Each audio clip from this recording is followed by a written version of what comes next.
you guys doing? My name is Carranza. I am 19 years old. I attend El Camino College and my martial arts style is boxing. I then lived in South Central for a while and that place wasn't no fun. I would get beat. I got jumped when I was a kid. I got in fights. Adult cholos jacked me from my bike. A 7-year-old kid and fucking like 20-year-old cholos jacking a 7-year-old kid like me from my bike. Pathetic. When I was a kid, I almost got kidnapped twice in fucking South Central, which is kind of scary. I'm not gonna lie. And then we moved to where I used to live, Gardena, and then that's when shit started to change for me. It got to the point where I didn't want to go to school. I was always angry. I would go home, lash out to my parents. I would lash out to my brothers. And then it got to a certain point when I was young that I just didn't want to be around anybody anymore, you know. Bullying, I still remember the kid's name too. Actually a couple kids, Trayvon, yeah, Manuel and Noe. Hey, still remember those kids' names. I would always get bullied just for no reason because I was always the oddball of the group or of the school. So my parents weren't the best parents at first. You know, no one's ever good at first, but they've changed.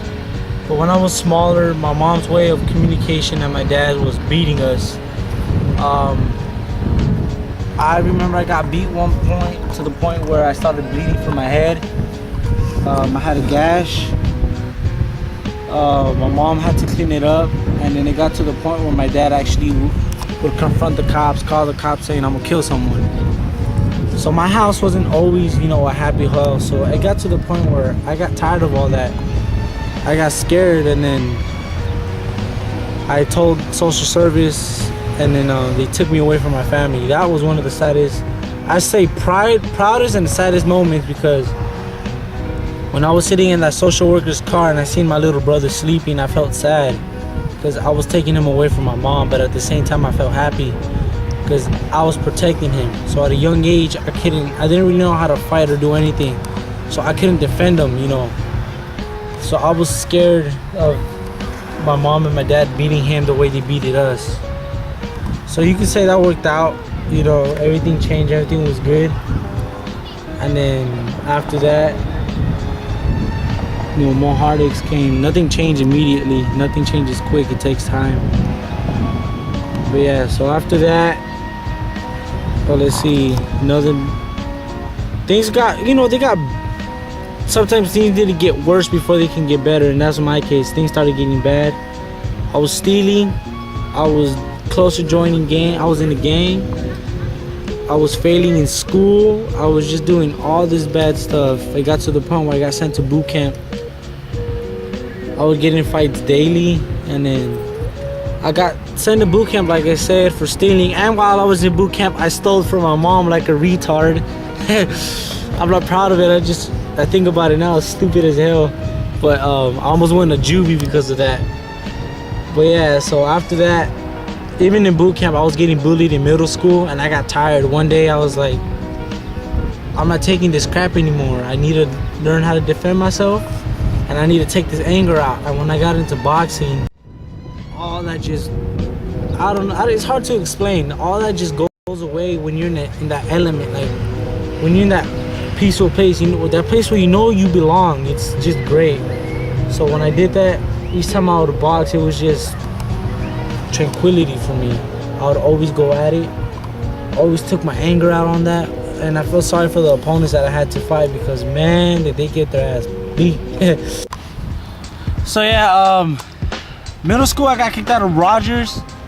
Then I went to a school called Allen B. Shepherd. It was a continuation school, and at that point that's when I had it with people just getting bullied, and I was taking boxing at that time.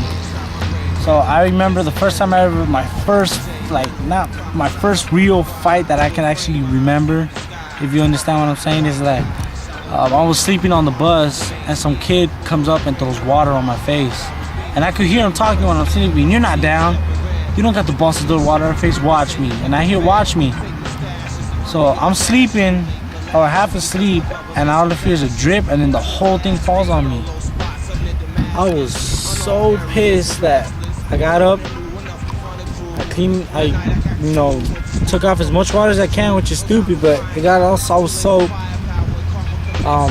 The kid that threw the water on me was in front of me, and we were getting off the bus. As soon as everybody got off, I kicked him. I just kicked him straight down.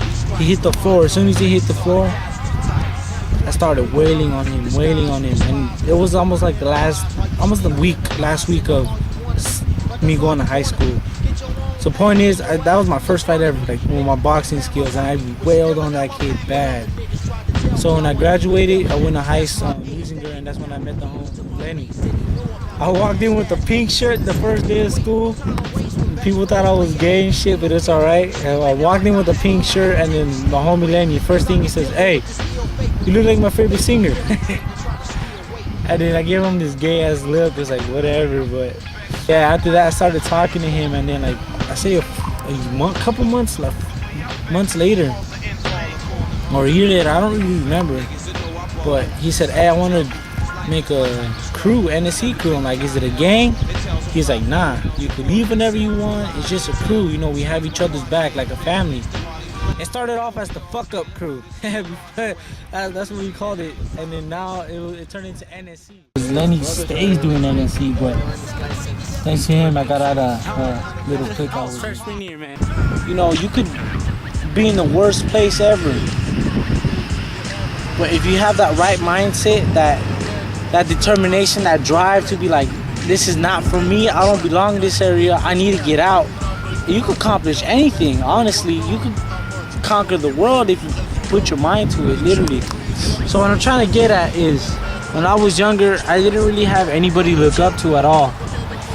You know, like I said, coming from the abusive, like I used to have an abusive family, like I was hated by my family because I got everybody taken away, so I was like the black sheep. And honestly, I didn't take no crap from anybody. My family tried to hit me, I was like, nope, you ain't touching me. You know, they try to talk back to me that I ain't taking your crap. You treat my mom like shit, I ain't taking that either. And to this day, I still do.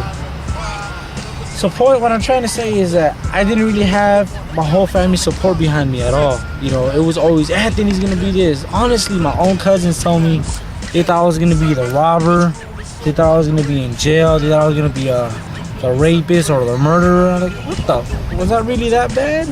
It just goes to show that even your own family can doubt you. But look at me now. Am I in jail? No. Am I murdering people? No. Am I, stealing, killing? No. Like I said, I remember people that told us, but no, I'm still here. I'm still alive, and I'm still fighting. So there's gonna be times in life where you're gonna be like, fuck, I can't do it anymore. I don't know what the hell to do. I'm stuck. I'm lost. Help me. When you can't find no answers, there's nothing in sight you see. What you need to do is get your ass up and be like, fuck this. Dust yourself off and be like, nah, I'm a trooper, I'm a rider. I'll push through it. That's all you can do. So going to that, after high school, I left, and then I could say that was one of my saddest moments because I left my friends. But at the same time, it was good. But I left my friends. I lost contact with Lenny. And he sends me a message, hey, what's up? I don't really remember, but I go back at him. You wanna fight? Like, trying to fight my homie. Because I'm over here thinking he's talking shit.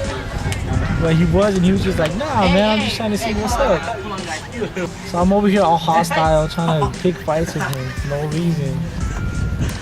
But yeah, so, what is amazing, even though we didn't talk to each other, I was going through some hard shit. I broke down in front of him.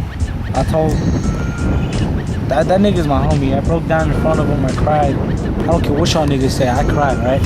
But I cried and I told her I can't take this shit no more. And that was... I didn't even know what to say, dude. All he did was, you can't cry, man. This is what I'm telling you. Ride. Do what you gotta do. So, point is that I was going through bad shit, breakups. I was going through, all this stupid shit, and the one homie that had my back was Lenny,